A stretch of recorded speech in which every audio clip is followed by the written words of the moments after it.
Andrew Crowley. I'm currently a junior at IU. Actually, I'm technically a senior because of all my credits. I'm like a semester ahead or something like that. I'm a journalism major. I'm minoring in music, general studies, and history. I was born in Maywood, Illinois. It's a suburb of Chicago. The home we lived in was across the street from the hospital where I was born, and that's also the hospital my parents worked at. My dad's a cardiologist. My mom was a registered nurse. Then I think when I was two, we moved to Grants Pass, Oregon. It's near the mountains. Like when it would snow, we didn't really get like powder, but you could see the snow in the mountains. We had a pretty big property there. I had my own pony. I was like 2 or 3 when I had it, and because of that, I named it something stupid about Baby Pony. And that's where my brother was born in '92. Then I think end of '92, beginning of '93, we moved to LaPorte, Indiana. That's near Michigan City, and it's the northeastern part of Indiana. And then I was there in kindergarten. That's actually where I realized I got my first exposure to like Motown and the oldies, because my kindergarten bus, we got like a station from Chicago. And I remember hearing like hits by the Supremes, the Four Tops, then Temptations. I don't remember any Beatles, but I'm sure I must have heard the Beatles then. But we moved from LaPorte '95. We went to Disney World '95, right around the time of the Oklahoma City bombings. And we moved that summer. I started, like late August, early September. Moved to Kokomo, Indiana. We always moved because my dad really couldn't hold down the job because he either had issues with people in his work or something like that. And we moved to Kokomo, and then my parents got divorced. He filed for divorce. He was cheating on my mom. They got divorced in '96. She took the summer of '96 to get her head on straight. We stayed with our grandfather in upstate New York while she was on a cruise, just trying to clear her head, thinking about what she wanted to do. We actually were thinking about moving to New York to be with her family, but we stayed there for another school year, second grade, and then at the end of the school year, we moved to Indianapolis. She was going to IUPUI Law School. And we lived in an apartment from 1997 to 2002. We got a house, and I moved to Canby, Indiana. And that time, my mom started practicing as a lawyer at Lee Castle, Lee Burns and Castle. It's now Lee Castle Keenan Love. And then we moved to Canby, Indiana, and I started high school 2003. It was all right. I was in stuff like drama, marching band for 2 years, and brain game. And post high school, I applied to several colleges: Duke, Cornell, Stanford. I didn't get into Cornell and Stanford. I wasn't really surprised. I didn't have the greatest grades. I think I had like a 3.1 GPA, 3.2 GPA maybe at the high school level. And Duke, like it was. I think it was something to do with my guidance counselor. She either lost my transcript or they lost it, but I never heard back from them, so that was kind of annoying. But I got into Purdue, Ball State, and IU. Ended up going to IU because the fall of my senior year, I went there for an overnight visit. And my host, he had some friends who were in this Beatles class, and that was pretty much it. I was like, I'm going here, I want to take this Beatles class. And now I'm actually the assistant of the professor who teaches that class. I'm kind of jaded on journalism. I took newspaper writing my sophomore year. Didn't really do much for me because I got horrible grades. The teacher was good because he was like fresh from the AP. He was writing for the AP in Japan. But I realized I hate newspaper writing. But now I'm kind of thinking about either going to law school or doing some public relations, because that's the only area of journalism I'm really interested in. I don't really want to do music review, which is kind of what I wanted to go to IU for, because I was kind of inspired by the Cameron Crowe film, Almost Famous, to write for Rolling Stone, but now I kind of hate them because they're a bunch of hacks and they frother the mouth wildly about every dang U2 and Bob Dylan release, good 5 stars, even if, they're spitting out garbage, which in the case of Dylan's last album, kind of is. I mean, it's not horrible, but it's no blonde on blonde.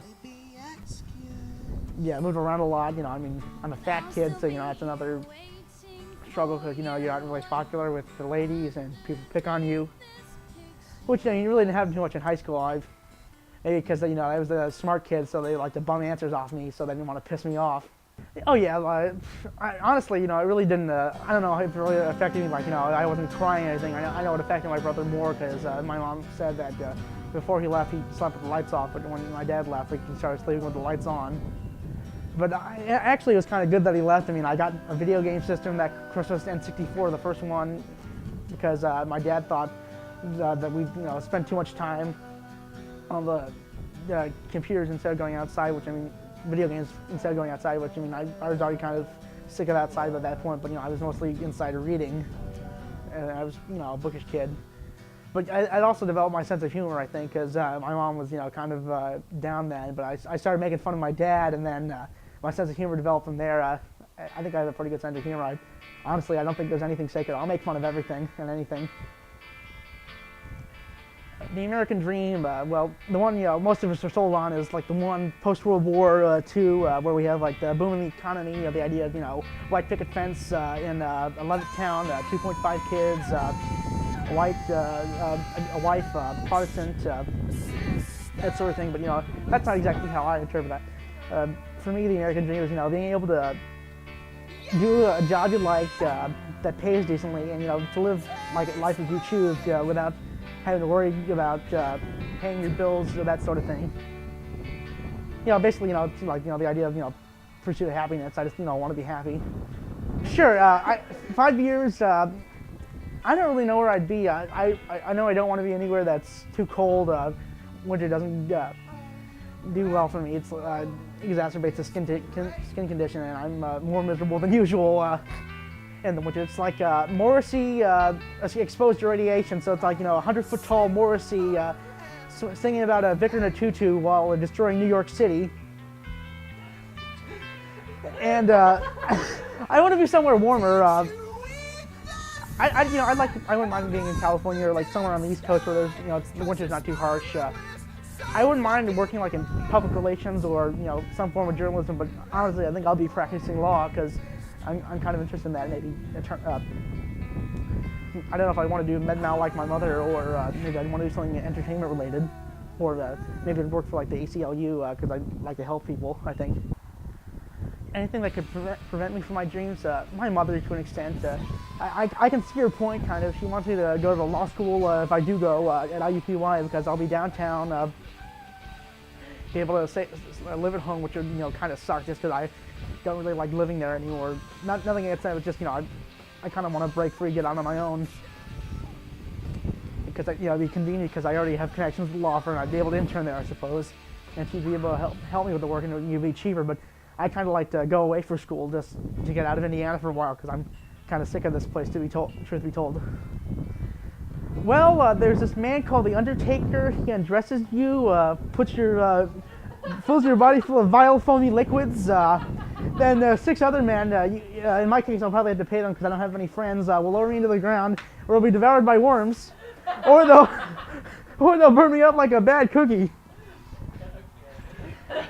I think Monty Python says there's 3 ways to deal with a dead body. You can burn me, dump me in burn me, bury me, or dump me in the Thames. But the Thames is kind of far away, but that'd be kind of sweet. My ideal funeral would be I want to be dressed like Hunter S. Thompson, like a cigarette holder in my mouth, glasses, Bermuda shorts, a Hawaiian shirt, and I want my body ceremoniously thrown into a volcano. Wife and kids. Well, at that point, I figured robotic wives will be cheap and plentiful, so I won't have to worry about real human interaction. But yeah, seriously, honestly, at this point, I really don't want kids. I realize, oh, you're young, you'll probably change your mind. I mean, I suppose that's true. And as far as the wives, I'm more concerned about my own happiness at this point than trying to sucker a woman into marrying me. All right, thank you, Andrew. Hello, green eyes, how are you? It just so happens I miss you too. I hide you from the sunny sky.